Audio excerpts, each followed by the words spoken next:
بسم اللہ الرحمن الرحیم الحمد للہ رب العالمین والصلاة والسلام علی سید المرسلین محمد وعلی آلہ وصحبہ اجمعین رب اشرح لی صدری ویسر لی امری واحلل عقدۃ من لسانی یفقہوا قولی۔ آج کا ہمارا درس جو ہے سورہ زمر دوسری مجلس اور آغاز ہوگا آیت نمبر 10۔ اعوذ باللہ من الشیطان الرجیم قل یا عبادی الذین آمنوا اتقوا ربکم للذین احسنوا فی هذه الدنیا حسنہ وارض اللہ واسعہ انما یوفی الصابرون اجرهم بغیر حساب۔ ترجمہ یوں ہوگا کہ کہہ دو اے نبی محمد صلی اللہ علیہ وسلم، کیا کہہ دو کہ اللہ تعالیٰ فرماتے ہیں کہ اے میرے بندو، یا عبادی زیر جو ہے نا یہ بتاتا ہے کہ میرے بعد میں یا تھی، جیسے کہ مستفین میں زبر بتاتا ہے کہ میرے بعد میں کیا تھا، الف تھا۔ یہ تو آپ لوگ اس کے عادی ہو چکے ہیں، چونکہ یہ روح ہے اس کی، اس کو سمجھنا۔ یا عبادی میرے بندو جو ایمان لائے، اتقوا ربکم اپنے رب سے ڈرو، یعنی اپنے رب کا مواخذہ لینے سے محفوظ رکھو اپنے آپ کو۔ شرح میں آئے گی، اس وقت ترجمہ مختصر۔ ان لوگوں کے لیے جو بھلائی کریں اس دنیا میں، حسنہ بھلائی ہے۔ اللہ کی زمین بڑی وسیع ہے۔ انما ایک ساتھ محض صرف، جیسے انما انا بشر، انما انا بشر میں بشر ہی ہوں، تو ایسے صبر کرنے والے کو ہی یوفا پورا اجر دیا جائے گا، بغیر حساب بے شمار۔ دیکھیے یہ ترجمہ اگر کریں گے تو مطلب سمجھ میں آ جائے گا۔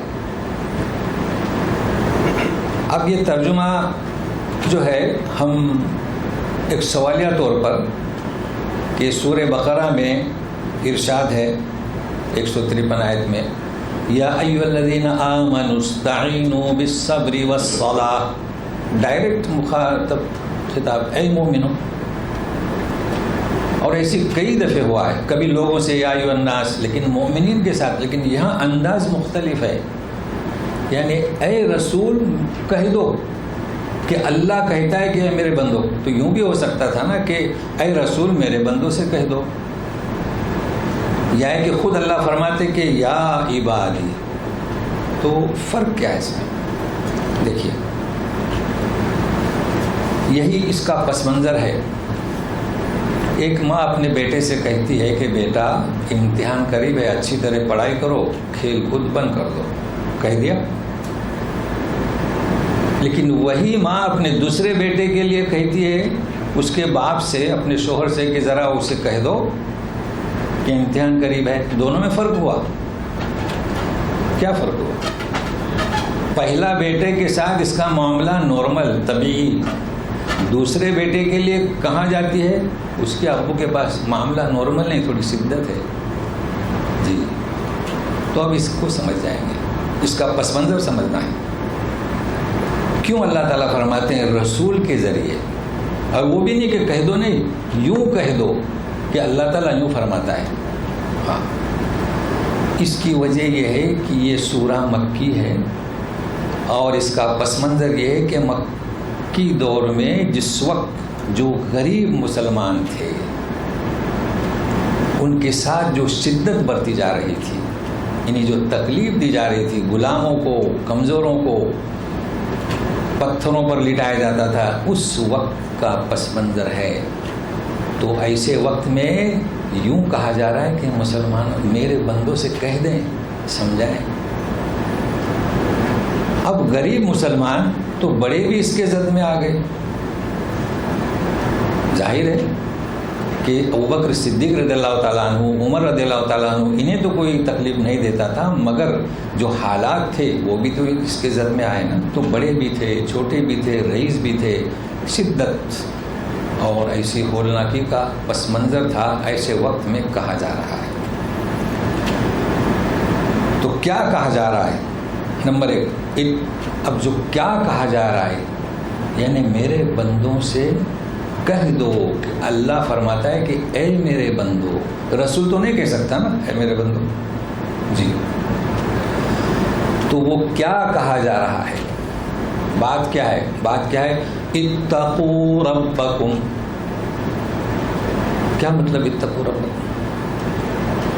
سورہ بقرہ میں ہے واتقوا النار التی، اس انگار سے ڈرو، اعدت للکافرین، جو تیار کی گئی کافروں کے لیے، تو ڈرو. اور یہاں اللہ سے بھی ڈرو. اللہ سے ڈرنا کا مطلب یہ نہیں ہے اللہ تعالیٰ رحمان ہے، رحیم ہے.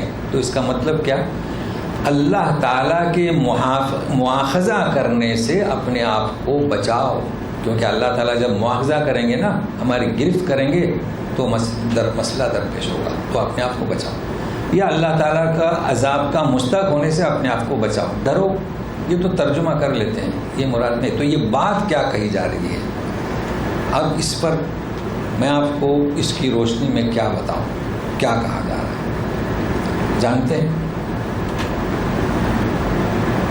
اتنی شدت، یعنی ان کا حق تھا، یہ غلام کسی کے تھے، مگر ان پر حکومت کوئی اور چلا رہا تھا.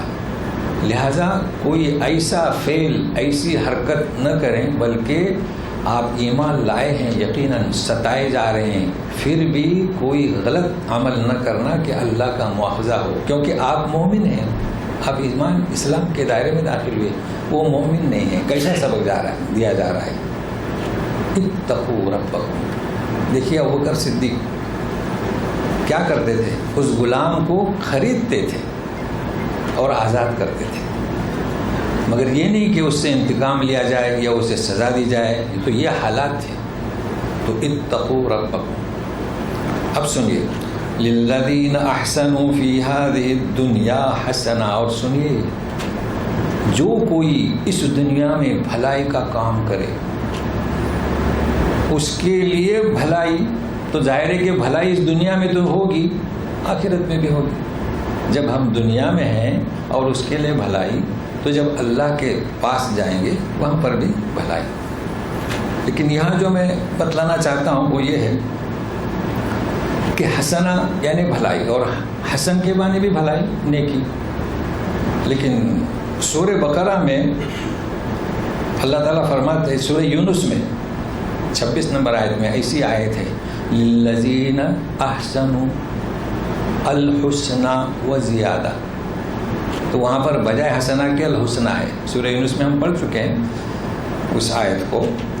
تو یہاں فرق آپ دیکھیں، تدبر اور تذکر جو ہے کہ حسنہ اور حسنہ اور زیادہ، وہ زیادہ.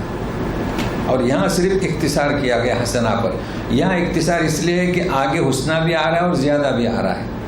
لیکن ہمیں سمجھنا ہے تو حسنہ کیا ہے؟ حسنہ مؤنث کا صیغہ نہیں. سب سے پہلے تو حسنہ کسے کہیں گے؟ جیسے ہم کہتے ہیں کہ کبرا بہت بڑا، یا صغرا بہت چھوٹا، یا کبرا بہت بڑی اور صغرا بہت چھوٹی. جیسا بھی جہاں پر نام رکھا جاتا ہے، کہیں لڑکی کا کہیں لڑکے کا اب نام رکھا جاتا ہے. لیکن سب سے اچھی مثال آپ کو میں دوں کہ اللہ تعالیٰ فرماتے ہیں قُلِ اللَّهُ أَوِ الرَّحْمَنُ أَيَّمَّا تَدْعُوا فَلَهُ الْأَسْمَاءُ الْحُسْنَى.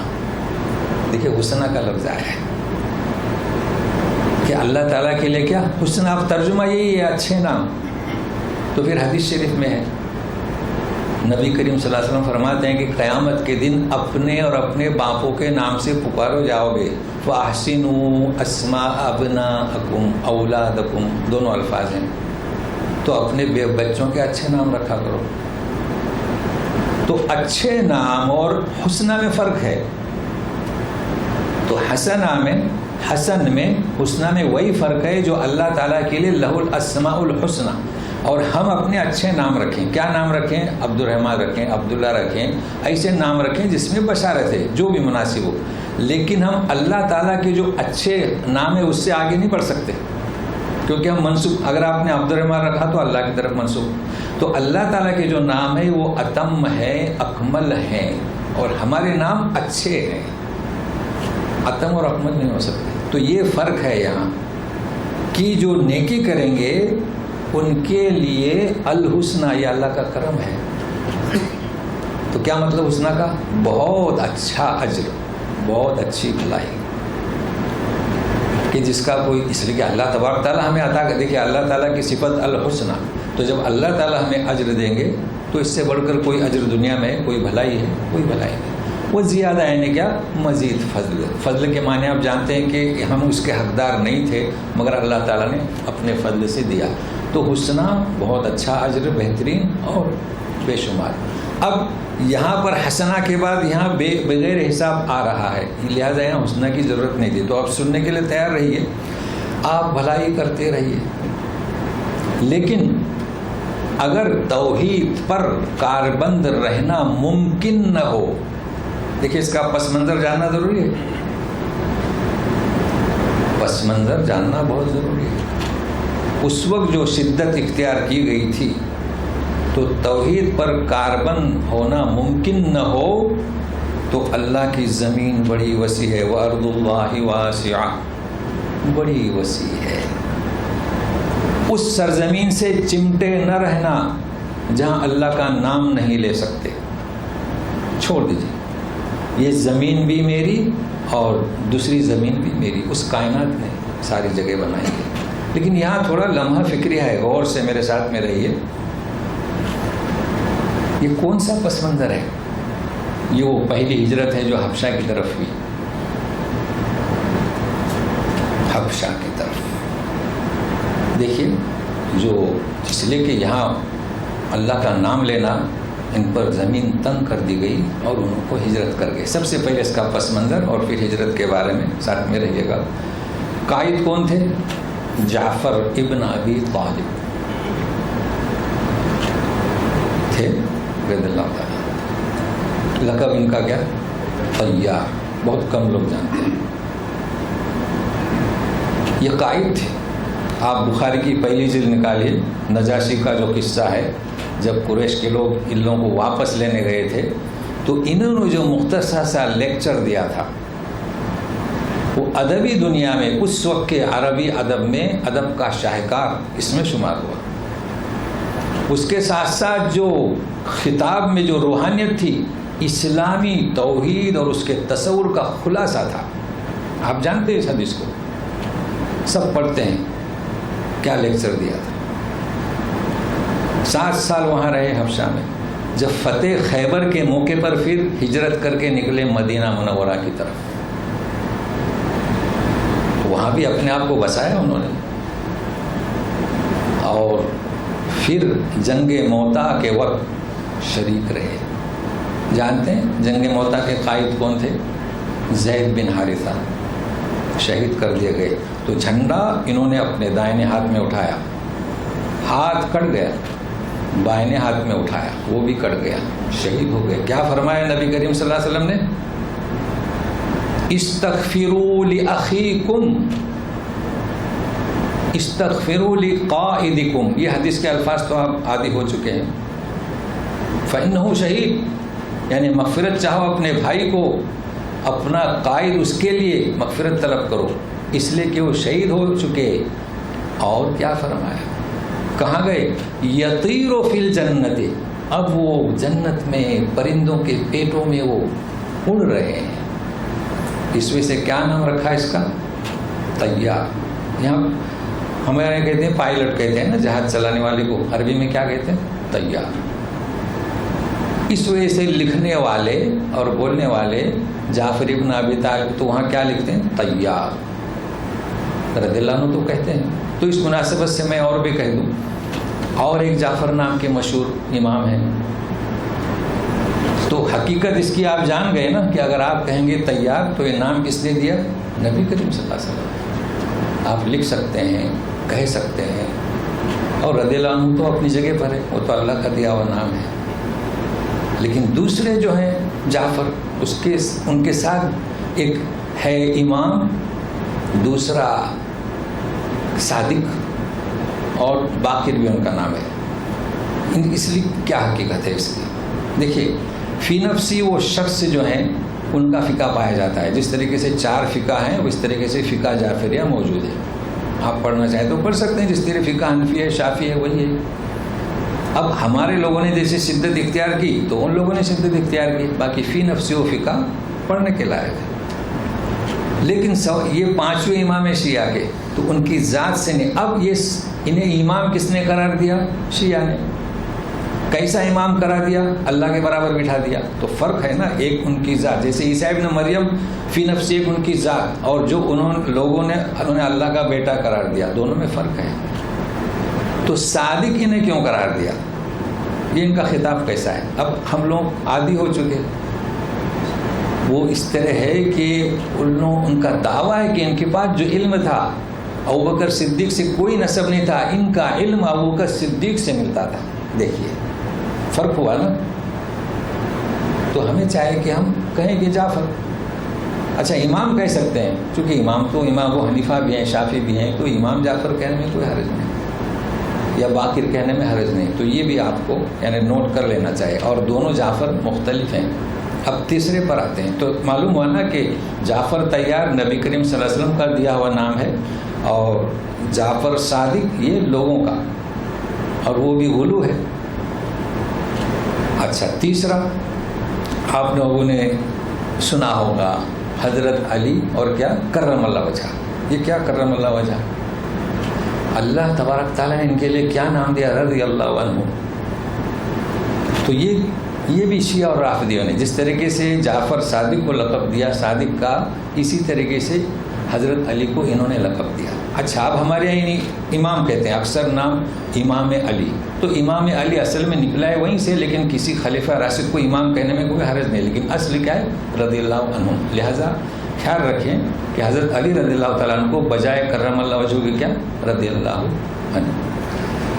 اب وہ ارض اللہ واسعہ. تو ہجرت کسے کہیں گے؟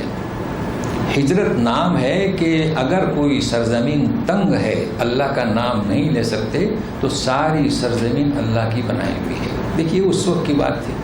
آج کل تو اب ساری سرزمین تنگ ہے مسلمانوں کے لیے، کہاں جائیں گے؟ لوگ ہجرت کرتے تھے کینیڈا اور امریکہ اور لندن، اس وجہ سے کہ ہمارے حالات ناسازگار تھے. اب تو دن بدن ناسازگار ہوتے جا رہے ہیں. اب تو مسلمانوں کا ہمارے یہاں تحفظ ہی مشکل ہو گیا ہے، آئے دن مار رہے ہیں. کہاں جائیں گے؟ ہر طرف یہی حال ہے. تو میں مختصر یہ کہ ہجرت کا بتاؤں. دیکھیے یہ کائنات رب العالمین کی ہے، اور جو رب العالمین کی توحید کو تسلیم کرتا ہے اس کے لیے کائنات پوری تنگ کر دی گئی. اور آپ کیا سمجھتے ہیں جہاں ہمارے لوگ حکومت کر رہے ہیں وہ بھی نظر میں ہے؟ یہ علیحدہ مسئلہ ہے. یہ آج کل کی امت مسلمہ کا مسئلہ ہے، اس پر ہمیں اور آپ کو غور کرنا چاہیے. لیکن ہم ہجرت کے معنی بتاتے ہیں. ہجرت کسے کہیں گے؟ لوگ کینیڈا بھی چلے گئے، لوگ امریکہ بھی چلے گئے. وہ اس ہجرت میں نہیں آتے. اللہ تعالیٰ فرماتے ہیں وہ ارض اللہ واسعہ، اس لیے کہ مدینہ میں ایک عورت سے ایک شخص نکاح کرنا شخص یعنی ثابت ہے نکاح کرنا چاہتے تھے، تو اس نے شرط لگائی کہ آپ ہجرت کر کے مدینہ آئیں. اب ہجرت کر کے لوگ بھی چلے گئے، یہ بھی چلے گئے. جب نبی کریم صلی اللہ علیہ وسلم کو اس کا علم ہوا تو فرق کر دیا. آپ نے خطبے میں فرمایا من کانت ہجرت الی اللہ ورسولہ فہجرت الی اللہ ورسولہ. ومن کان یعنی جو اللہ اور رسول کے لیے ہجرت کرے یا اس آیت کی بنیاد پر، تو وہ اس کی ہجرت اللہ اور رسول کے لیے. لیکن جس نے ہجرت کی لدنیا او امرأۃ ینکحھا، دنیا کے لیے مال و دولت کمانے یا کسی خاتون سے نکاح کرنے، تو وہ اس کی ہجرت جس کے لیے اس کی نیت کی ہے. تو یہ ہجرت کا مقصد ہے. اب دوسرا لمحہ فکریہ یہ ہے کہ آج کل تو ساری زمین اللہ کی، لیکن جو اللہ کا نام لیتا ہے اس کے لیے تنگ کرنے کی ناکام کوشش کی جا رہی ہے. دعا کریں کہ اللہ تعالیٰ ہمیں توحید پر باقی رکھے، اور جو تیری وسیع زمین ہے ہمارے قبضے قدرت میں دے دیں، ہمارے قبضے میں، اور ہم امن و امان سے رہیں. لیکن اس کے لیے کچھ عمل کرنا ہے. عمل کیا کرنا ہے؟ توحید پرست بنے، اللہ کے قانون کو اپنائے، اس قرآن کو اپنائے. تو بہرحال دیکھیے، اب ہجرت کرنا کچھ آسان نہیں ہے. جو لوگ یہاں سے امریکہ کینیڈا گئے نا، وہ تو بہت آسان ہے. انہوں نے تو ٹکٹ کٹوایا، جو بھی رقم تھی اس وقت 50,000 ریال کی. لیکن اس وقت کیا، جیسے حبشہ ہجرت کر کے چلے گئے، مدینہ منورہ ہجرت کر کے چلے گئے. کیسا ماحول تھا جانتے ہیں؟ لوگ اپنی کھیتی باڑیوں کو چھوڑ کر چلے گئے. کوئی معمولی بات تھی؟ جس جگہ پر ان کے معاش کا ذریعہ کاروبار چل رہا ہے، کوئی دکان ہے چل رہی ہے، اسے بند کر کے جانا کوئی آسان بات ہے؟ آپ دیکھ رہے ہیں یہاں سے لوگ بھی جا رہے ہیں اپنے کاروبار بند کر کے. کتنا صبر کرنا پڑتا ہوگا، آپ سمجھ سکتے ہیں اس چیز کو. اس لیے اللہ تعالیٰ کیا فرماتے ہیں؟ میرے نام کے لیے، میری عبادت کے لیے آپ دوسری جگہ چلے جائیے. اب جو آپ کو تکلیف ہوگی، انما یوفی الصابرون اجرهم بغیر حساب، بغیر حساب کے بے شمار اس کا اجر دیا جائے گا. اجر کیوں دیا جائے گا؟ اس پیاری سرزمین کو چھوڑا، اپنے باغات کو چھوڑا. اچھا، ترجمہ میں نے کہا تھا کہ انما یعنی کیا؟ یقیناً نہیں، محض پورا اجر دیا جائے گا. ایک چیز یوفا، اور بغیر حساب، دو چیزیں ہیں. مگر کسے؟ الصابر. تو معلوم ہوا کہ صبر جو کرے گا اس کے لیے اللہ تعالیٰ اجر پورا، اور اس کے بعد بے شمار. تو کس کی فضیلت ہوئی؟ صبر کی ہوئی نا. کیسا صبر ہے یہ؟ انہوں نے صبر کیا توحید کے لیے. انہیں مارا گیا، انہیں ستایا گیا، ان کی جائیداد چھینی گئی. آج بھی یہ ہو رہا ہے، جلایا جا رہا ہے، املاک کو ختم کیا جا رہا ہے، لیکن صبر کر رہے ہیں. تو معلوم ہوا کہ صبر ایک ایسا عمل ہے کہ جس کی وجہ سے پورا اجر ملے گا. تو ہم صبر کر رہے ہیں. لیکن صبر کا مطلب کیا مطلب صبر کا؟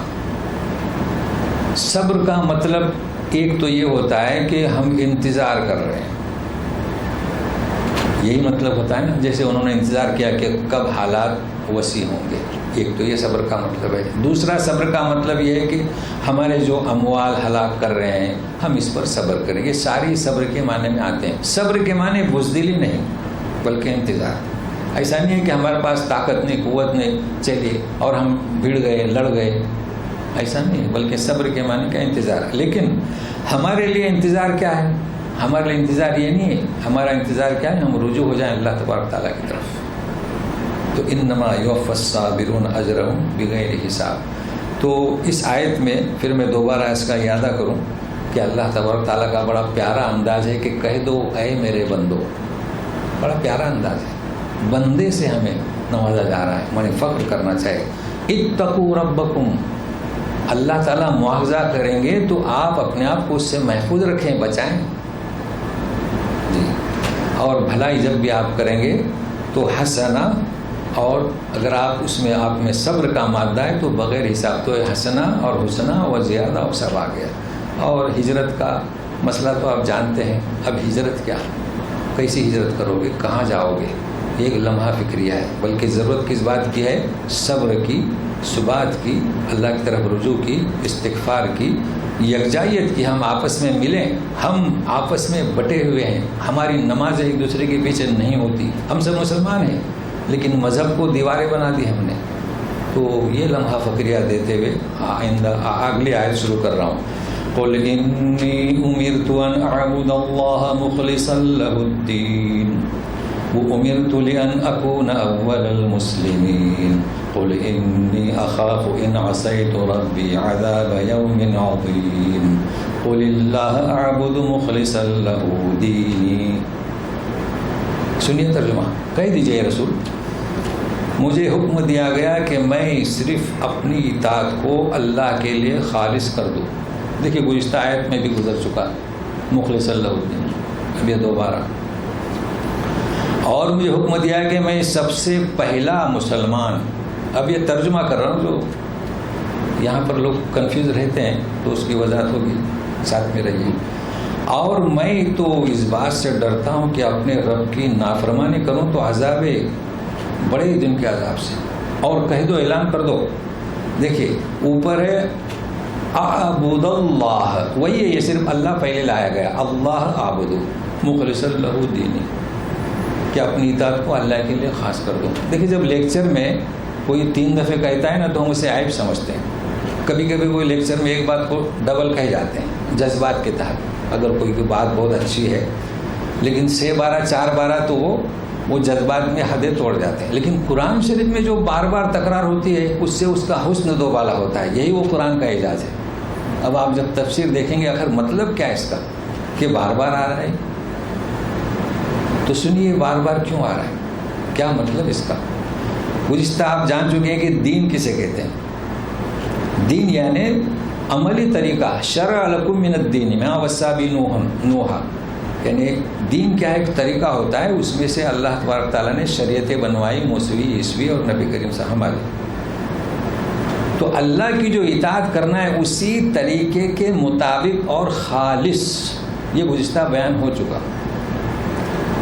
نہ اس کے ذات میں کوئی شریک، نہ اس کے صفات میں کوئی اس کے شریک، نہ اس کے نام میں شریک، نہ اس کی عبادت میں شریک. اب نبی کریم صلی اللہ علیہ وسلم کیا فرماتے کہ مجھے حکم دیا گیا، مجھے بھی کیا حکم دیا گیا کہ مجھے بھی اختیار نہیں کہ میں کس طرح عبادت کروں، اسی طریقے سے جو شرع لکم من الدین. اس نقطے کو سنتے رہیے. پھر کیا بات ہے جب نبی کو یہ حکم ہوا تو ہم اور آپ کون ہوتے ہیں؟ ہم نے تو ساروں کی شریعتیں علیحدہ بنا دی. بنائی کہ نہیں بنائی؟ کہاں کون سی شریعت ہے ہمارے پاس؟ حنفی شریعت ہے، شافعی شریعت ہے. ہم کون سی شریعت ہمارے پاس ہے؟ شرع لکم من الدین، دین تو ایک ہی ہے. ان الدین عند اللہ الاسلام. اور اللہ تبارک تعالیٰ نے شریعتیں دی موسیٰ علیہ السلام کو، نوح علیہ السلام کو، اور وہی شریعت نبی کریم صلی اللہ علیہ وسلم کے پاس پہنچی. تو اس شریعت پر، اس دین پر عمل کرنے کا مجھے حکم دیا گیا. اب ہمارے پاس کون سی شریعت ہے؟ یہ ہم نے آپ بنائی اپنی شریعت، منسوب کر دی اماموں کی طرف، جیسے فقہ جعفریہ ہے. تو دیکھیے کیسا حسن دوبالا ہوا. ابھی اور مزید آئے گا. اور مجھے حکم دیا گیا کہ میں پہلا مسلمان ہوں. اس آیت سے ہمارے بھائی لوگ کنفیوز ہوتے ہیں، جواب دے دے کر تھک جاتے، پریشان ہوتے ہیں. بھائی درس قرآن میں آئیے. وہ یہ سمجھتے ہیں کہ جب نبی کریم صلی اللہ علیہ وسلم پہلے مسلمان ہیں تو پہلے کیا تھا؟ آدم علیہ السلام سے لے کر کیا اسلام نہیں تھا؟ سوال صحیح ہے نا؟ ان کا کنفیوز ہونا صحیح ہے. بھائی کیوں؟ اس لیے کہ اسلام کے معنی نہیں جانتے. اگر اسلام کے معنی جانیں، یا کہ ترجمہ ہوتا ہے. اب دیکھیے میں آپ کو آسان کر دیتا ہوں. جو لوگ سنیں گے، جو لوگ دیکھیں گے،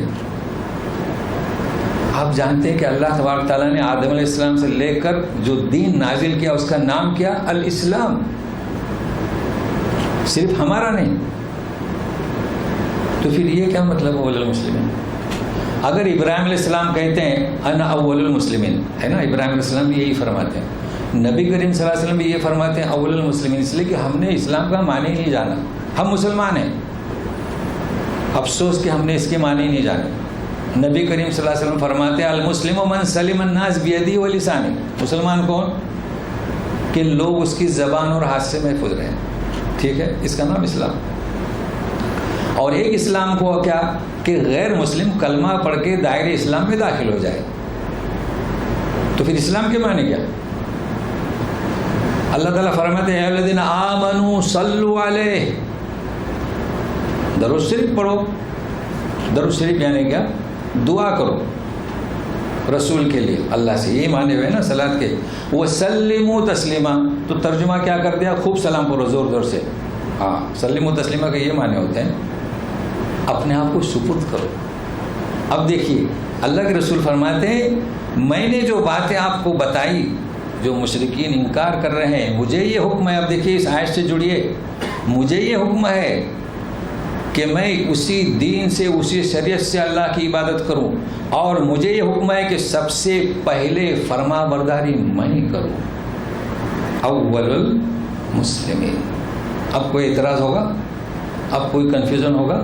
اب پوچھیں گے کہ اسلام کیا نبی کریم صلی اللہ علیہ وسلم سے شروع ہوا؟ اس کے معنی کیا ہے کہ جب آپ کسی کو دعوت دے رہے ہیں نماز کی تو سب سے پہلے فرمان بردار آپ. جب آپ نماز کے پابند ہیں تو دوسرے کو نصیحت کریں گے نا.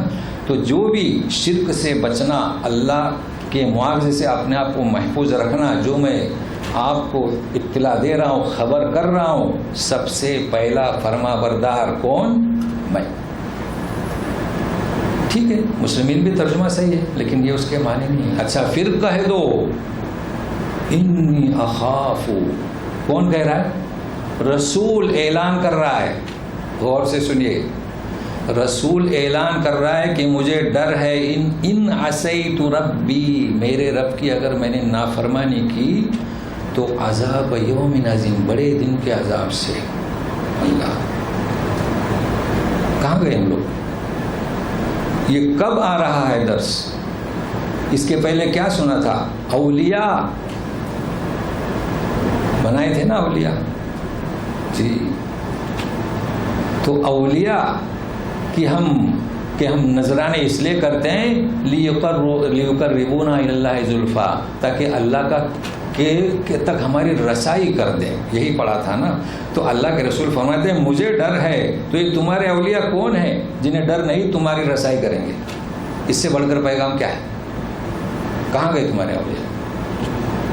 اولیاء کیا نبی سے بڑھ کر ہیں؟ جب مجھے ڈر ہے تو یہ اولیاء کون سے ہیں بتائیے؟ یہ کون سے ہیں؟ سمیتموہا، تم نے نام رکھے ہیں. خواجہ صاحب، ملنگ صاحب، تم نے نام رکھے. بڑا سبق ہے اس میں. پھر اعلان کر دو، حسن کو دوبارہ کر دو. قول اللہ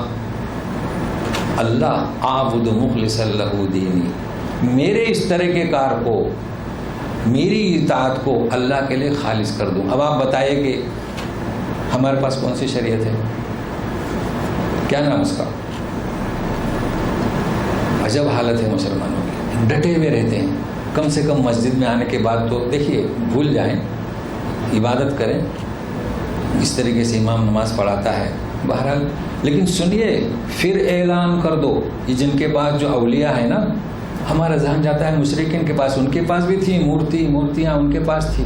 جناتوں کو، فرشتوں کو کہہ دو فَاعْبُدُوا مَا شِئْتُم مِّن دُونِهِ قُلْ إِنَّ الْخَاسِرِينَ الَّذِينَ خَسِرُوا أَنفُسَهُمْ وَأَهْلِيهِمْ يَوْمَ الْقِيَامَةِ أَلَا ذَلِكَ هُوَ الْخُسْرَانُ الْمُبِينُ. کیا اعلان ہو رہا ہے؟ تم جو ہے پوجا کرو جس کی چاہے اللہ کو چھوڑ کر. اس کا مطلب اختیار نہیں دیا جا رہا ہے.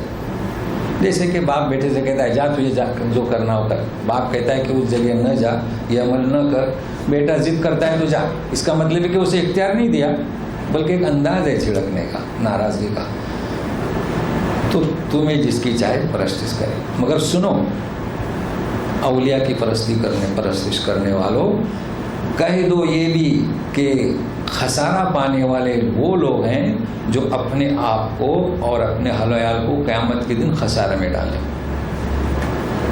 الا، خبردار، سن لیجئے، قیامت کے دن جو اپنے آپ کو اور اپنے عیال کو خسارے میں داخل کر دے، سب سے بڑا خسارہ یہی ہے. کیا کہا جا رہا ہے؟ ایک شخص اولیاء پرست ہے، سورج کی، درختوں کی، پہاڑوں کی، جناتوں کی، فرشتوں کی، قبروں کی پوجا کرتا ہے. تو ظاہر ہے کہ جب وہ پوجا ان کی کر رہا ہے تو اس کی اولاد بھی یہی کرے گی، گھر والے بھی یہی کریں گے. جبکہ اس کی ذمہ داری کیا تھی؟ قوا انفسکم واہلیکم نارا، اپنے آپ کو، اپنے اہل و عیال کو بچاؤ. نبی کریم صلی اللہ علیہ وسلم فرماتے ہیں کلکم راع وکلکم مسئول عن رعیتہ. تو تمہارے اہل کے ذمہ دار تم ہو. یہاں ایک تو سبق یہ ملا کہ اسے چاہے کہ اپنا اہل و عیال کی فکر کرے. جس طرح دنیا کی ترقی کی فکر کرتا ہے تو قیامت کے دن خسارہ نہ ہو اس کی بھی فکر رکھے. خسارہ کسے کہیں گے؟ یہ تاجر لوگ جانتے ہیں خسارہ کسے کہیں گے بہت اچھی طریقے سے. 1,00,000 ریال کا مال لے لیا، توقع تھی کہ 50% تو ہوگا فائدہ، 1,50,000. تو ملا اس کو 1,25,000. اسے خسارہ نہیں کہیں گے, منافع کم ملا توقع سے. لیکن 1,00,000 کا مال خریدا 50,000 ہی ملے تو خسارہ, یہ ہے خسارہ. مگر یہ وہ خسارہ نہیں قیامت کے دن کا. یہ خسارہ ایسا ہے کہ 1,00,000 کا, تو ایک مثال دے رہا ہوں 1,00,000 کی, 10 لاکھ کہو, ملین کہو, کروڑ کہو, جو بھی کہو, خریدا اس نے, مگر ایسا دیوالیہ ہو گیا کہ اس کے پاس جو کچھ تھا سب بیچ دیا. وہ 1,00,000 کیا, صفر کیا, مقروض ہو گیا. اس خسارے کی بات ہو رہی ہے. ہوتا ہے نا ایسا, کوئی تاجر خسارے میں جاتا ہے تو جتنی بھی جائیدادیں ملک میں, وطن میں, ادھر ادھر سب بیچ باچ کے اسے کہیں گے دیوالیہ, مفلس. تو پھر کورٹ قاضی اس کو سرٹیفکیٹ دیتا ہے کہ یہ مفلس ہو گیا. سن, آپ کو پتہ ہے کہ اسلام کا ایک مفلس ہو گیا, وہ اسے تنگ نہ کریں. یہ قیامت کے دن کی دیوالیہ کی بات ہو رہی ہے. قیامت کے دن جب پہنچے گا خسارے والا, دیوالیہ ہو گیا. الا ذالک هو الخسران المبین. یہ سب سے بڑا خسارہ, یہ سب سے بڑا. اب سنیے گا, ان کے عذاب کی تھوڑی سی جھلک ہے, مگر اس کی روح کیا ہے. عذاب کی جھلک بتلائی جا رہی ہے, وہ تو آپ سنیں گے, وہ تو ترجمے سے بھی سمجھ میں آتی ہے, لیکن اس کی جو روح ہے میں بتا دیتا ہوں کہ عذاب کی جھلک جو ہے جہنم کے, اللہ تعالیٰ دنیا میں ہی بتلا رہے ہیں تاکہ ہم اس سے اپنے آپ کو محفوظ رکھیں. یہ اس کی روح ہے. نہیں تو سوچیں گے کیوں قیامت کے دن کا عذاب عذاب عذاب یہ کیوں بتلایا جا رہا ہے جہنم کا. تو مقصد کیا ہے, ہم پر رحم و کرم کیا جا رہا ہے. تو سنیے, لَهُم مِّن فَوْقِهِمْ ظُلَلٌ مِّنَ النَّارِ وَمِن تَحْتِهِمْ ظُلَلٌ ذَلِكَ يُخَوِّفُ اللَّهُ بِهِ عِبَادَهُ يَا عِبَادِ فَاتَّقُونِ. ان کے اوپر ظلل جانتے ہیں, ظل مینا میں جو شیڈ بنا ہوا ہے سایہ, تو ان کے اوپر اب سایہ ہوگا بادلوں کا نہیں, دوزخ تہبتے. دوزخ کی جو نار ہے نا, ظلل من النار ومن تحتہم ظلل, اللہ انگار کی تہ کے اوپر بھی اور نیچے بھی. اب جو بات میں نے کہی, ذالک یہ عذاب, کیوں اللہ تعالیٰ ابھی سے اس عذاب سے اپنے بندوں کو عبادہ ڈراتا ہے. یا عبادی, یہ زیر کیا بتلا رہا ہے یہاں پر, یہ آتی ہے میرے بندو. فاتقونی, یہ زیر کیا بتلا رہا ہے یہاں, یہ آتی میرے مواخذے سے اپنے آپ کو محفوظ کرو, ورنہ ہمیشہ ڈرو ڈرو ڈرو نہیں. اچھا, اب اس کے ساتھ ساتھ نیک لوگوں کا ذکر سنیے.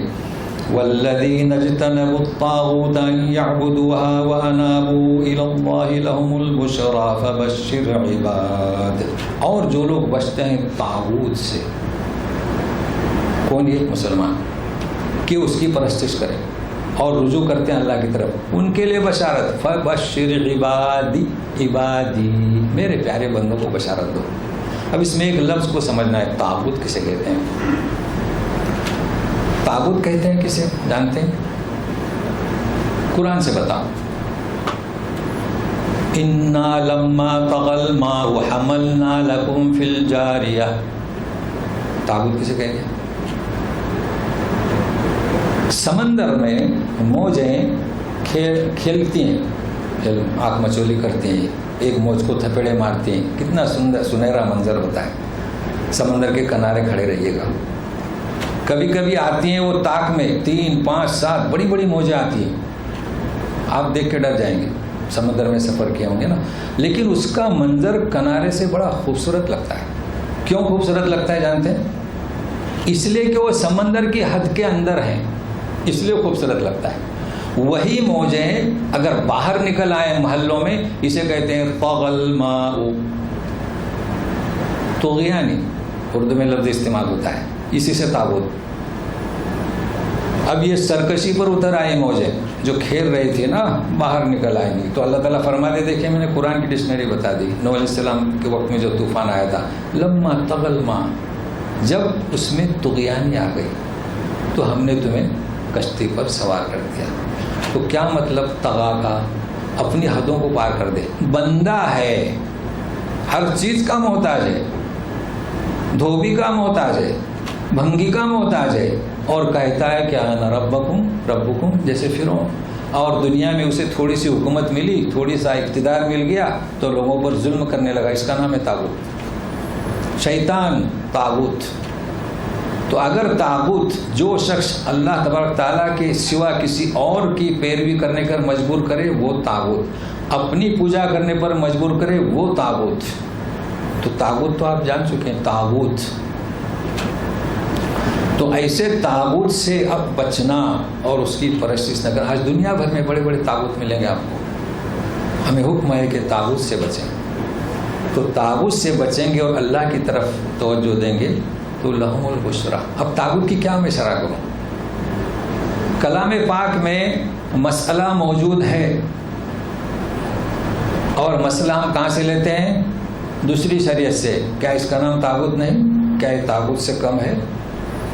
چونکہ اللہ تعالیٰ کی ذات میں، اللہ تعالیٰ کے صفات میں، اللہ تعالیٰ کے ناموں میں، اللہ تعالیٰ کی عبادت میں، اس کے احکام میں کسی کو شریک کرنا یا اس کے احکام کو ترک کر کے کسی اور کے احکام کو اپنانا، اس کا یہ بھی طاغوتی نظام۔ آپ سنتے ہوں گے طاغوتی نظام۔ ہم لوگ کافی دنیا میں اقتدار لیے ہوئے ہیں مگر فرق نہیں کر رہے ہیں طاغوتی نظام کسے کہتے ہیں۔ اللہ تعالیٰ انہیں جو ہے نیک توفیق دے، سمجھنے کی توفیق عطا فرمائے، تو انہیں بشارت دیجیے۔ اب یہ کہ اللہ تعالیٰ بتلا رہے ہیں کہ طاغوتی نظام سے کون سے لوگ بچیں گے، سنیے۔ الذین یستمعون القول فیتبعون احسنہ اولئک الذین ھداھم اللہ واولئک ھم اولو الالباب۔ جو لوگ بات کو غور سے سنتے ہیں، دیکھو سمع اسمو سننا، آپ لوگ غور سے سن رہے ہیں تو آپ لوگ اس وقت سمع نہیں ہے، یستمعون، اس لیے کہ دور دور سے آئے ہوئے ہیں، تو غور سے سنیے۔ اور پھر فیتبعون احسنہ، اس کے بہترین پہلو کو اپنائیں۔ کلام پاک میں کتنی نصیحتیں ہیں، یضل بہ کثیرا ویہدی بہ کثیرا۔ چونکہ مومنین کیا کرتے ہیں، اس کا اچھا پہلو لیتے ہیں، چونکہ ایک آیت کے ایک لفظ کے دو معنی بھی ہو سکتے ہیں۔ ایک تو یہ معنی، اور پھر آپ بہترین پہلو کا معنی کیا ہے؟ جیسے ہم مارکیٹ میں جاتے ہیں، بچوں کو کپڑے خریدتے ہیں، کتابیں خریدتے ہیں، تو کیا خیال رکھتے ہیں؟ جن کو اللہ تعالیٰ نے دولت نعمت سے نوازا ہے، اچھے سے اچھا کپڑا خریدے، کاٹن کا خریدے، ہے نا، سافٹ خریدے۔ تو اللہ تعالیٰ کی آیتوں کو بھی آپ بہترین طریقے سے، عبادت ہو، صدقہ ہو، خیرات ہو، دونوں، یہ تو قرآن کا اعجاز ہے۔ تو ایسے لوگوں کو اللہ نے کیا ہدایت دی، اور یہی لوگ عقل مند ہیں، اولو الالباب۔ تو یہ اولو الالباب پر آخر میں تبصرہ ہوگا انشاءاللہ۔ افمن حق علیہ کلمۃ العذاب افانت تنقذ من فی النار۔ شرح ہے اوپر کی آیت کی، ترجمہ سنیے گا۔ تو جس پر عذاب کا فیصلہ ثابت ہو چکا، تو اے رسول کیا تو اسے دوزخ سے بچائے گا؟ اللہ اللہ، سنیے، معمولی بات نہیں ہے یہ۔ اے قبر پرستوں، نظر و نیاز کرنے والوں، شفاعت کی امید رکھنے والوں، ان اولیاء سے سنیے، کسے کہا جا رہا ہے؟ شرک کی وجہ سے، قبروں پر ذبح کرنے کی وجہ سے، یعنی جو شرک کرے اس پر کلمۃ العذاب، اللہ کی جانب سے فیصلہ، جو مشرک ہیں۔ تو اے رسول کیا تم انہیں بچا سکو گے؟ پوچھا جا رہا ہے، رسول کیسے بچائے گا؟ تو یہ آیت آپ لوگوں تک پہنچائیں تو ایسا کون سا ولی ہے پیغمبر سے بڑھ کر؟ اتنا ہی کافی ہے۔ لیکن الذین اتقوا ربهم لهم غرف من فوقها غرف مبنیۃ تجری من تحتها الانہار وعد اللہ لا یخلف اللہ المیعاد۔ لیکن جو لوگ اپنے آپ کو اللہ کے مواخذے سے محفوظ رکھیں، ان کے لیے غرف من فوقها غرف، غرف جانتے ہیں رہنے کے لیے، بالا کھانے، اس لیے کہ جب بھی کوئی بنگلہ بناتا ہے نا، خاص کر ندی کنارے، سمندر کنارے، تو یہ اوپر بناتا ہے تاکہ رات کے وقت جب سورج اپنی کرنیں کھینچ رہا ہو، چھپ رہا ہو، تو جو منظر ہوتا ہے دیکھے، ایک نظارہ۔ تو جنت کا بھی نظارہ ہوگا، تو اوپر بلند بالا کھانے بناتے جائیں، انہیں ملیں گے۔ اور یہ اللہ کا وعدہ ہے، اللہ تعالیٰ اپنے وعدے کی خلافی نہیں کرتا۔ یہ ہمارے لیے بشارت ہے۔ کن کے لیے بشارت ہے؟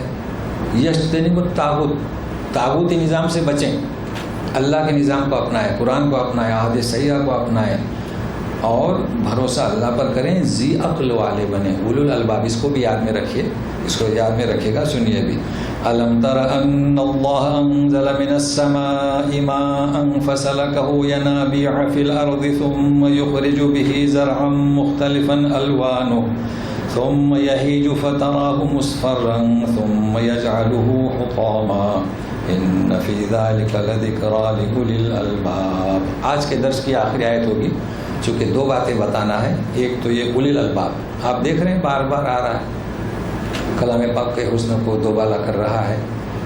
تو الم تر، جان چکے ہیں میرے درس میں بیٹھنے والے، کیا آپ جانتے نہیں، اس کے پہلے بھی ہو چکا ہے طرح کے معنی، آپ جانتے نہیں کہ اللہ تعالیٰ ہی آسمان سے پانی برساتا ہے. برسایا، فسلکہ ینابیع، چشمے کی جمع ینبوع، چشمے جاری کرتا ہے زمین میں، میٹھا کھاری، پھر اس سے پیدا کر نکالتا ہے کیا، کھیتی، مختلف الوان، پھر اسے تیار کرتا ہے، یہی جو فترہ مصفرہ، پھر وہ خشک ہو زرد ہو جاتی ہے، پھر اسے چورا چورا بناتا ہے، بھوسا. اس میں نصیحت ہے اولی الالباب. تو سب سے پہلے کھیتی آپ جانتے ہیں کیوں کہا جا رہا ہے. دیکھیے جب کھیتی انسان بناتا ہے تو ہری بھری ہو جاتی ہے، اور جب وہ دانہ تیار ہوتا ہے تو وہ کیا خشک ہوتا ہے. جیسے کہ چاول ہے تو پھر اس میں پیلا پن آ جاتا ہے. تو گویا کہ خشک ہونا اور تیار ہونا ایک ہی چیز ہے، ہرے سے خشک ہوتا ہے. تو یہ مراحل بیان کیے جا رہے ہیں. یہ تمہارے لیے جو غذا ہے اس کی یہ مراحل ہے. یہ کون اس کی پرورش کرتا ہے؟ جیسے کہ بچہ رحم سے کتنے مراحل میں پیدا ہوتا ہے، جنین میں، جھلی میں ہوتا ہے، پھر بڑا ہوتا ہے، اور اس کے مراحل جو ہیں. تو گویا کہ انسان کی پیدائش پہلے بیان ہو چکی، اب تمہارے لیے غذا ہے اس کے بھی مراحل ہیں. لیکن اس میں بھی عقل مند والے، دیکھیے لذکریٰ لأولی الالباب بار بار کئی دفعہ آیا کلام پاک میں. تو عقل مند کا مطلب کیا یہ عقل مندی ہے کہ پیدا تو اللہ نے کیا، اور لوگ کہتے ہیں کہ کسی دیوی دیوتا نے ہمیں بچہ دیا، بیٹا دیا. پیدا تو اللہ کرتا ہے. کیا یہ عقل مندی ہے کہ سب کچھ اللہ کرتا ہے اور ہم پھر سر جھکاتے ہیں کسی غیر اللہ کے پاس؟ کیا یہ عقل مندی ہے؟ کیا یہ عقل مندی ہے کہ اللہ تبارک تعالیٰ نے جس نعمتوں سے نوازا، ہم اسے اللہ کے نام پر قربانی، صدقہ، خیر خیرات، لیکن ہم نذرانے چڑھاتے ہیں مورتیوں کے، مزاروں کے؟ کیا یہ عقل مندی ہے؟ اگر ان سے کہا جائے کہ کلام پاک آپ کو کہہ رہا ہے کہ آپ بیوقوف ہو، تو غصے میں آ جائیں گے. تو پھر اس آیت کا مطلب کیا؟ ایک دفعہ نہیں، بار بار حسن دوبالا، لذکریٰ لأولی الالباب. لہذا اس پیغام کو پہنچائیں. آج کے درس میں یہی پیغام پہنچانا ہے کہ تابوت ہے اور کلام پاک ہے اور خالص اطاعت اللہ کی. اگر ہم صرف اللہ کی عبادت کریں گے اور شریعت محمد صلی اللہ علیہ وسلم کے مطابق، تو وہ رائے کے دانے کے برابر بھی ہوگی تو پہاڑ بن جائے گی. لیکن اس میں اگر ہم بدعت اور لوگوں کی شریعت بنائی ہوئی تو اس کا آپ جانتے ہیں کہ وہ تو منہ پر پھینک کر مار دی جائے گی. تو یہ ہمارا درس قرآن کا پیغام ہے. اب چونکہ ہم جس موسم سے گزر رہے ہیں اس کے بارے میں کچھ مختصر سی بات کر دوں. آج 28 ذی القعدہ ہے، اور چاند کے مطابق 29 کا چاند ہوا تو اتوار سے پھر پہلی ہوگی یا پھر پیر سے ہوگی. بہرحال وہ تو چاند پر منحصر ہے. تو اس میں اللہ تبارک تعالیٰ قسم کھاتے ہیں، والفجر ولیال نشر، ہے نا، قسم کھا رہے ہیں. تو 10 راتیں اور 10 دن، 1 سے لے کے 10 دن. ظاہر بات ہے کہ عید کے دن تو روزہ رکھنا منع ہے، لیکن وہ دن تو افضل ہے نا. تو اس کی بڑی اہمیت ہے. اب اس میں 2 چیزیں میں آپ کو سمجھانے کی کوشش کرتا ہوں. پہلی بات یہ ہے کہ جیسے کہ حدیث شریف میں چونکہ وقت بچانے کی کوشش کرتا ہوں ہمیشہ، کہ بڑی فضیلت اس کی ہے کہ ان 10 دنوں میں، 10 راتوں میں جو انسان عمل کرے گا تو وہ دوسرے دن عمل کرنے سے افضل ہے. اب یہ کہ بعض حضرات پوری روایت پڑھتے ہیں سند کے ساتھ، تو یہاں تو حدیث کا درس نہیں ہے، سب آپ جانتے ہیں. اب عبادت آپ کیا کریں گے؟ تو پہلے اس کے سمجھنا ہے کیا مطلب افضل ہے. تو پھر لوگ پوچھتے ہیں کہ شہر رمضان الذی انزل فی القرآن، رمضان کی آخر عشرہ ہے نا، تو یہ فرق کیا ہے، اسے سمجھانا ہے مجھے. اور دوسرا تو ہماری امت کا وہ جنگ و جدال ہے، ہر ایک نے شریعت بنا لی ہے، روزہ کب رکھنا کب نہ رکھنا، اس میں بھی جھگڑے، اس میں بھی کچھ روشنی ڈالوں گا تاکہ ہم لوگ سنجیدہ رہیں. اور ظاہر ہے کہ جب جیسے کہ ایک مومن ہوتا ہے سلیم الناس بیدی و لسانی، تو درس قرآن سے رجوع کرنے والے یہ اس جھمیلے میں نہیں پڑتے، اپنا وقت ضائع نہیں کرتے کہ رسول کو حکم ہوتا ہے کہ ان سے کنارے کشی اختیار کرو اور اپنے دعوت کا کام کرو، مثبت پہلو. تو یہ 2 باتیں پیش کرنا ہے. سب سے پہلی بات آپ کو معلوم ہونا چاہیے کہ یہ کیوں لوگ سوالات کرتے ہیں، بس آ کے درس میں بیٹھتے نہیں. اب جو چیز درس میں ہو چکی بار بار انہیں سمجھایا گیا، درس میں آئیے سارے مسائل آپ کے حل ہوں گے. دیکھیے رمضان مبارک میں کیا ہے، نبی کریم صلی اللہ علیہ وسلم کیا فرماتے ہیں، شہر عظیم مبارک، ہے نا، لیلۃ القدر خیر من الف شہر. تو تھوڑا اور آسان کر دو، عاشورے کا بھی روزہ ہے، عرفے کا بھی روزہ ہے، کیا فرق ہے دونوں میں؟ بڑی فضیلت ہے، آپ نے نوٹ کیا ہوگا فرق ہے. عاشورے کے روزوں میں یکفر السنۃ الماضیہ، یعنی گزشتہ سال کے گناہوں کا کفارہ، اور عرفہ میں الماضیہ والقادمہ، یعنی پچھلا اور اگلا. تو فرق ہوا کہ نہیں ہوا؟ تو یہ فرق ہوا. تو یہاں بھی فرق ہے مگر ہم نہیں جانتے. کچھ لوگ غلط سمجھ کی بنا پر کہہ دیتے ہیں کہ سب سے زیادہ افضل نہیں، افضل کا ذکر ہے. کس کا افضل؟ غیر دنوں میں. اور رمضان کے بارے میں برکت کا ذکر ہے. اور اب برکت کے معنی جانے تب نا، وہ برکت کسے کہتے ہیں؟ انزل الیک الکتاب مبارک، یہ کتاب ایسی ہے جو بابرکت ہے، برکت کبھی ختم نہیں ہوتی. ہاں، اللہ آپ کی عمر میں برکت دے، مطلب کیا؟ برکت ختم نہ ہو، کمائی میں برکت دے، کمائی کبھی ختم نہ ہو، یعنی برکت کبھی ختم نہیں ہوتی. پیسے کم ہو سکتے ہیں، آپ کے پاس لاکھ ہیں، اس کے 50 لاکھ ہو سکتے ہیں یا 50,000 ہو سکتے ہیں، لیکن برکت ختم نہیں ہوتی. تو رمضان کی بات کس کی ہے؟ برکت کی. آپ رمضان میں 1 روزہ رکھیں گے تو کتنا ثواب ہے آپ جانتے ہیں.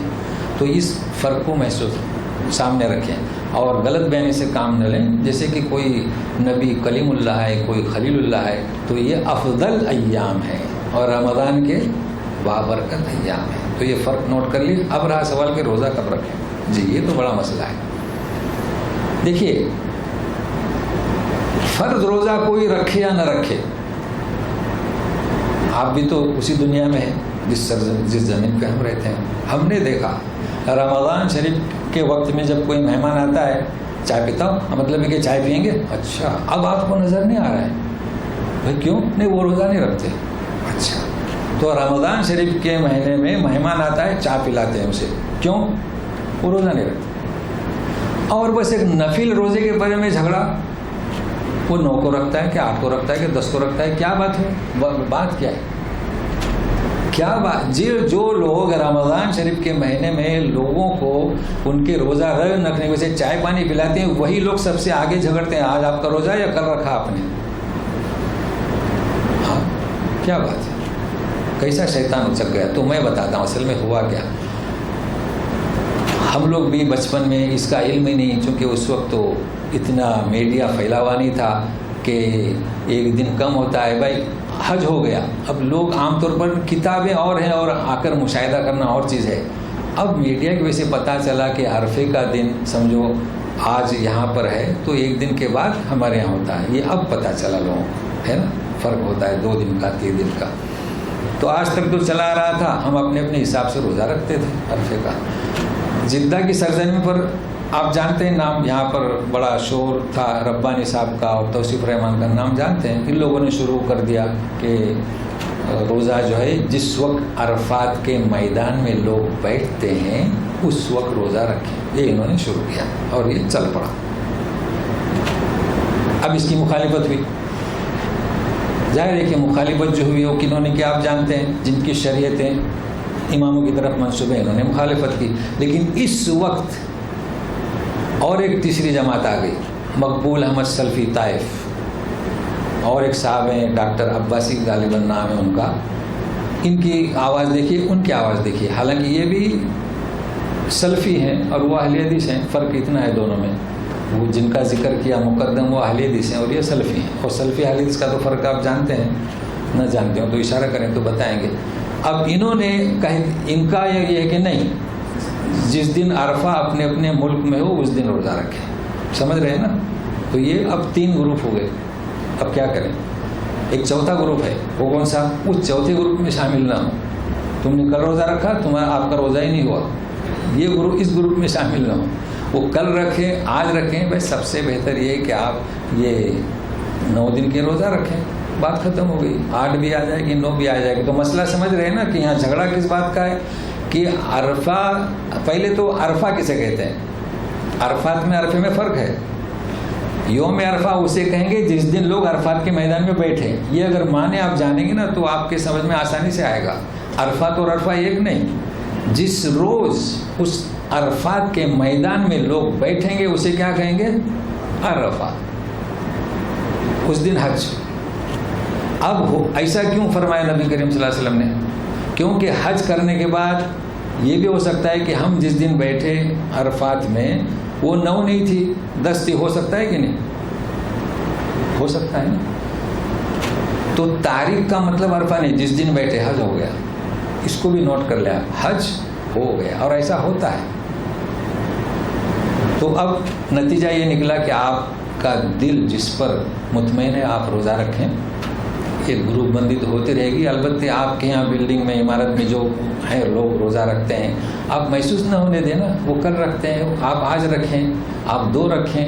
بہرحال اس میں الجھے نہیں. چونکہ دیکھیے آپ ایک کی بات مانتے ہیں، ظاہر کسی کی بات مانیں گے نا. جو چاروں نام میں نے بتائے، تو آپ یہ کیوں کوشش کرتے ہیں کہ جس کی آپ بات مانتے ہیں وہی بات لوگوں سے منوائیں؟ یہ طریقہ اچھا نہیں. سمجھ رہے ہیں نا؟ اس چیز کو چھوڑ دیں. تو یہ لمحہ فکریہ ہے میرا، اور یہ ہمارا درس کا اختتام ہے. تو پھر دعا کے ساتھ، دعا یہ ہے کہ آپ لوگ یہاں آتے ہیں، آپ کا بڑا تعاون رہا ہے، سنتے ہیں. تو اللہ تعالیٰ جو آج کے حالات ہیں، دعا کریں کہ اللہ تعالیٰ ہم تیری سرزمین پر تیرے نام لینے کی وجہ سے ہمیں تنگ کیا جا رہا ہے. اللہ تو دیکھتا ہے، تو جانتا ہے. ہمارے ساتھ رحم کا معاملہ فرما. مسلمانوں کو، عورتوں کو عزت لوٹی جا رہی ہے، عورتوں کی، اور انہیں مارا جا رہا ہے. ہم سمجھتے ہیں کہ ہم کمزور ہیں، اعمال میں بھی کمزور ہیں، مگر ہم یہ تجھ سے دعا کرتے ہیں کہ تیری سرزمین ہے. تو نے فرمایا کہ میری زمین وسیع ہے، مگر تیری زمین میں ہمیں تنگ کیا جا رہا ہے اور ہمیں مٹانے کی کوشش کی جا رہی ہے. تو اچھی طرح جانتا ہے. ہم مانگے اس سے زیادہ تو جانتا ہے.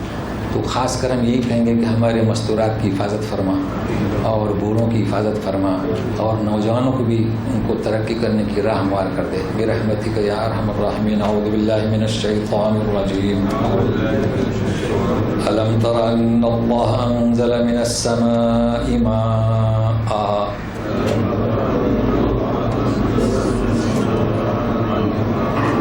یہ تو آپ قاعدہ جانتے ہیں، 2 زبر الف میں تبدیل ہو جاتا ہے. فسلکہ ینابیع فی الارض ثم یخرج به زرعا مختلفا الوانه ثم یہیج فتراہ مصفرا ثم یجعلہ حطاما ان فی ذلک لذکری لأولی الالباب.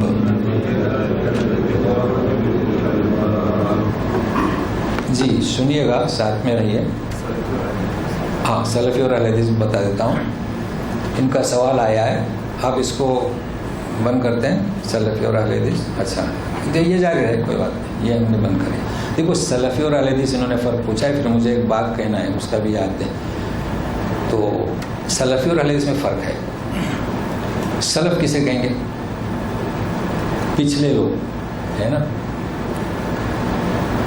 جیسے کہ اب عثمان غنی رضی اللہ تعالیٰ کو کس میں شمار کرتے ہیں آپ؟ ہاں بس مسئلہ حل ہو گیا. مسئلہ حل ہو گیا. اگر انہیں آپ سلف میں شمار کر دیں تو مسئلہ حل ہو گیا. نبی کریم صلی اللہ علیہ وسلم جب جمعہ کے روز اپنے حجرے سے قدم رکھتے تھے تو کہتے تھے السلام علیکم ورحمۃ اللہ، اور ممبر پر تشریف لے آتے تھے. تو آج کل ہمارے ایک جماعت ایسی ہے کہ وہ سلام کو جاری رکھے ہوئے ہیں. باقی ہمارے ایک جماعت ہے کہ سلام وغیرہ کچھ نہیں. تو یہ شریعت لوگوں کی ہے، سمجھ رہے ہیں نا. لیکن مجھے جو بتانا ہے وہ یہ نہیں بتانا ہے. تو کہاں تشریف لے جاتے تھے؟ ممبر پر. پھر اذان ہوتی تھی، وہاں آپ نکالیں تاریخ، خطبہ دیتے تھے، پھر اذان ہوتی تھی. اذان یعنی کیا؟ اقامت. اور نماز ہوتی تھی. تو اذانیں کتنی ہوئی؟ 1 یا 2؟ 1. اور 1 اقامت ہے نا. مدینے میں ایک ایسا واقعہ پیش آیا کہ ایسی مہینہ ہوگا جون کا، جولائی کا، گرمی زیادہ تھی، اور عثمان غنی رضی اللہ تعالیٰ عنہ ممبر پر تشریف لائے اور وہی اذان بھی کون سی؟ خطبے کی، یعنی پہلی. لوگ بھاگے بھاگے آئے اور کیا کہیں گے، ان کو پسینہ سے شراب اور غسل نہیں کیا تو تعفن یعنی بو پھیلی. تو آپ نے اعلان کر دیا کہ آئندہ جمعہ سے 1 اذان پہلے دے دو. یعنی اس وقت تو بجے نہیں ہوتے تھے، آج کل یعنی 10 بجے، تاکہ سب سمجھ جائیں 10 بجے 11 بجے. تو جو پہلی اذان دی جاتی ہے یہاں پر، یہ کون سی ہے؟ حقیقت میں دوسری ہے نا. اس کو بھی آپ سمجھنے کی کوشش کریں. جو پہلی اذان آج کل ہوتی ہے کون سی ہے؟ دوسری. اور جو دوسری ہوتی ہے کون سی؟ پہلی. اب یہ اذان کس نے دی؟ امت خاموش ہے. سلف. کون؟ سلف. تو حرمین شریفین میں دی جاتی ہے، ان کا نام سلفی. واضح ہوا؟ سمجھے کہ نہیں سمجھے؟ سمجھ گئے نا. ان حرمین کے علماء کو کیا کہا جاتا ہے؟ سلفی. ہمارے یہاں جو لوگ ہیں، آپ جائیے ان کی مسجد میں، یہ اذان نہیں دیتے. کیوں نہیں دیتے؟ حدیث میں نہیں ہے. ان کا نام کیا؟ اہل حدیث. واضح ہوا؟ تو ایسا نہیں، ایک ہی نہیں ہے. دیکھیے ہر چیز کے لیے علم ہونا چاہیے. تو آپ سمجھ گئے اہل حدیث کسے کہیں گے؟ احادیث میں ہونا چاہیے ذکر. اور سلفی کسے کہیں گے؟ جو سلف. اب لوگ سمجھ نہیں پاتے فرق کو. وہ لوگ سمجھتے ہیں کہ ایک ہی ہے. ایک ہی نہیں ہے. دیکھیے دیوبندی بھی حنفی ہیں اور بریلی والے بھی حنفی ہیں، مگر دونوں میں فرق ہے. فرق ہے کہ نہیں؟ ایسا کیسا؟ زمین آسمان کا فرق ہے. لہٰذا ان پر یہ الزام دینا، وہاں بھی شرک ہے وہاں بھی شرک ہے، لیکن دونوں میں فرق ہے. تو یہ سمجھ چکے نا. تو یہ فرق ہے. تو آپ کوشش کریں. اب آپ کو اختیار ہے، چونکہ میں کسی جماعت کو مورد الزام نہیں ٹھہراتا، میں صرف بتا دیا کرتا ہوں. یہ میرا طریقہ کار ہے. دیکھیے میں شافعی، حنفی، مالکی بتا دیا کرتا ہوں. دیکھو 4 گروپ میں نے بتایا. میں نے کہیں آپ سے کہا کہ اس دن روزہ رکھیں؟ نہیں، عرفے کا. تو یہ میرا طریقہ کار ہے. آپ کو لمحہ فکریہ دے دیا. اب کیا کہنا چاہتا تھا بات؟ ہاں، لیکن مجھے اور ایک بات بتانی تھی. اچھا، مقبول احمد سلفی کا کہنا یہ ہے کہ جی ہاں یہ بات صحیح ہے. اچھا آپ لوگ تھوڑا غور سے سنا کریں. اصل میں لوگ غور سے سنتے نہیں. وہ کہتے ہیں یہ بات صحیح ہے کہ عرفے کے دن ہی، عرفہ وہی ہے جس دن عرفات کے میدان میں بیٹھیں، لیکن پھر بھی زمانے سے جو چلا آ رہا ہے اس وقت روزہ رکھیں. یعنی بات ان کی یہ رے کر رہے ہیں. اچھا ہمارے یہاں کے جو دیکھیں علماء میں چھوٹے بھی ہوتے ہیں جن کو مولوی کہتے ہیں. تو آپ فرق کیا کریں کہ یہ ریسرچ والا مولوی کون سا ہے اور چھوٹا مولوی کون سا ہے. تو اس مولوی کی کیسٹ کیا ہے؟ نہیں مولانا انوش صاحب اور فلانا صاحب بھی، پالن پوری صاحب بھی اسی دن روزہ رکھتے تھے. اس کا نام کیا؟ چھوٹا مولوی. بھائی ایسا نہ کرے. یعنی آپ جس کی تقلید کر رہے ہیں لوگوں سے کروا رہے نہیں. چاروں بتائیں، چاروں بتائیں. کسی کو مجبور نہ کریں. چاروں پہلو بتائیں. ٹھیک ہے؟ اور کچھ پوچھنا ہے اس سلسلے میں؟ سلفی، اہل حدیث. جی ہاں ہمارا جی کہیے. پہلے آپ کہہ دیجیے. ہمیں یہ بتانا ہے تو پھر بات رہ جائے گی. چونکہ دیکھیے ابھی حج کا موسم ہے اور کچھ لوگ یہ چھٹیوں میں دوسری جگہ جائیں گے. جو کچھ لوگ تو اپنے وطن جائیں گے، لیکن کچھ لوگ یہاں بھی ٹرانسفر ہوتے ہیں، یعنی دوسری جگہ رشتہ داروں میں. تو اس وجہ سے ہم نے ابھی آخری مطلب عید کے موقع کی ہم آئندہ جمعہ اور اس کے بعد والی جمعہ چھٹی رکھیں ہیں. تو انشاءاللہ 31 اگست، اور ویسے بھی ہم اعلان کریں گے. اچھا پھر حج کے کلپ ہم آپ کو بھیجتے رہیں گے. تو اس کو بھی سن لیں. یہ اعلان جو ہے آپ کا یعنی خیال رہے. تو آئندہ جمعہ اور اس کے بعد والے جمعہ حج کے. اچھا دوسری چیز میں یہ کہوں گا کہ جب ہماری کلاس شروع ہوگی نا تو اس وقت حاجی رہیں گے. تو حاجیوں کے سے آپ غیر حاضر نہ رہیں، چونکہ اس وقت کیا ہے آپ لوگ عید کی مصروفیات میں ہیں. ٹھیک ہے، قربانی کا بکرا خریدیں گے، سب کچھ کریں گے. حاجیوں کو یہاں لے آئیں تاکہ پتہ چلے کہ درس قرآن کیا ہے. چلیے اب کہیے. آپ نے جو ڈائریکٹ خطاب کے حوالے سے بتائی ہے قل اور یا ایھا الناس کے حساب سے، جی تو اس میں آپ نے کہا کہ وہ قل اس لیے کہا کہ وہ بہت مصیبت زدہ حال میں تھے. جی یہ مجھے یہ سب واضح کر دیں کہ کیا ہے. ہاں جی جی اصل میں وہ ایسا ہے نا. دیکھیے میں نے ایک مثال دیا تھا نا، جیسے کہ اللہ تعالیٰ ڈائریکٹ کہیں کہ میرے بندو، لیکن رسول کے ذریعے کہلوائیں تو انسیت ہے نا. دیکھیے اللہ تعالیٰ کہیں کہ میرے مومن بندے، تو اللہ جل جلالہ ڈائریکٹ کہیں، اس کے بجائے رسول جو ان کے ساتھ میں ہے اب اللہ تعالیٰ کو تو ہم نہ دیکھتے ہیں نہ اس کی آواز سنتے ہیں، اور رسول سامنے ہے کہ ادھر آئیے، یہ جو شدت ہو رہی ہے نا آپ صبر سے کام لیں، تو تھوڑا فرق ہے، نرمی ہے. جیسے کہ میں نے مثال دیا تھا کہ ماں سمجھا نہیں سکتی تو باپ کو آگے کرتی ہے. کیوں؟ کیونکہ ماں اس کے سمجھانے سے قاصر. لیکن یہاں یہ بات نہیں ہے. اللہ تعالیٰ تو ڈائریکٹ خطاب کر سکتے ہیں، لیکن ڈائریکٹ خطاب کے بجائے انسیت، الفت کس میں ہے کہ رسول کے ذریعے. بہت اچھا. صاحب یہ مذہب، شریعت اور دین ان میں کیا فرق ہے، اور اس حوالے سے موسیٰ، عیسیٰ اور محمدی کیا شریعت ان کی کہلائے گی؟ ہاں، یہ کیا بدلتے رہیں گے یہ چیزیں؟ جی سوال سمجھ رہے ہیں نا کہ شریعت، اس پر تفصیلی بات ہو چکی تھی. وہ جو شرع لکم من الدین ما وصی بہ نوح، یہ آیت جو ہے آپ نوٹ کر لیں. کیا مطلب شرع لکم من الدین؟ یعنی دین ایک ہے، دین سے کچھ شریعت ہم نے نوح کو دی ہے نا. اس کے بعد ابراہیم و الیک، نبی کریم صلی اللہ علیہ وسلم کی طرف. تو آپ کے پاس بھی جو ہے، تو اسی تو موسیٰ علیہ السلام کے پاس جو شریعت تھی، میں اکثر کہتا ہوں وہ شریعت اس قرآن کا پارٹ ہے، ایک حصہ تھا. عیسیٰ علیہ ابن مریم کو جو دی گئی تھی وہ اس کا ایک حصہ تھا. اور یہ کیا ہے شریعت؟ الیوم اکملت لکم، یہ کامل سے اکمل اور تمام سے اتم ہے. سمجھ رہے ہیں نا. تو مطلب کہنے کا میرا کیا کہ شریعت کسے کہیں گے؟ جو منسوب ہو نبی کی طرف. یہ ہے اصل نقطہ. شریعت کسے کہیں گے؟ جو منسوب ہو نبی کی طرف. اور کس سے لی گئی ہو؟ شرع لکم من الدین، دین سے. تو شریعت موسوی، شریعت عیسوی، شریعت محمدی صلی اللہ علیہ وسلم. شریعت محمدی کامل اور اتم ہے. ہمارے یہاں جو شریعت ہے وہ انسان کی طرف منسوب ہے، وہ شریعت نہیں، وہ مذہب ہے. سمجھ رہے ہیں؟ امام کی طرف. تو جو امام کی طرف وہ کیا ہے؟ وہ مذہب ہے. اور جو انسان کی طرف وہ جماعت ہے. دیکھیں ہمارے یہاں جماعتیں کام کر رہی ہیں نا، ہر جماعت کا ایک بانی ہے. تو اس فرق کو آپ نوٹ کر لیں، ہمارے جھگڑے ختم ہو جائیں گے. لیکن لوگ سمجھ نہیں رہے ہیں، شریعت کو دین سمجھ رہے ہیں. شریعت دین کہاں ہے؟ صاحب وہ لوگ کیا کہتے ہیں کہ وہ تو اسی پہ عمل کر رہے ہیں نا، تو کیا بات تو ایک ہی ہوئی. وہ یہ کہتے ہیں جو جس کے ہم فالو کر رہے ہیں وہ ان کو ان کی تقلید کر رہے ہیں. ہاں یہ تو بات صحیح کہہ رہے ہیں. یہ کیا کہہ رہے ہیں کہ ہم جن کی تقلید کر رہے ہیں وہ کسے فالو کر رہے ہیں؟ دین کو. تو پھر قرآن شریف میں حلالہ ہے ہی نہیں. قرآن شریف میں حلالہ ہے؟ 3 طلاق ہے؟ نہیں.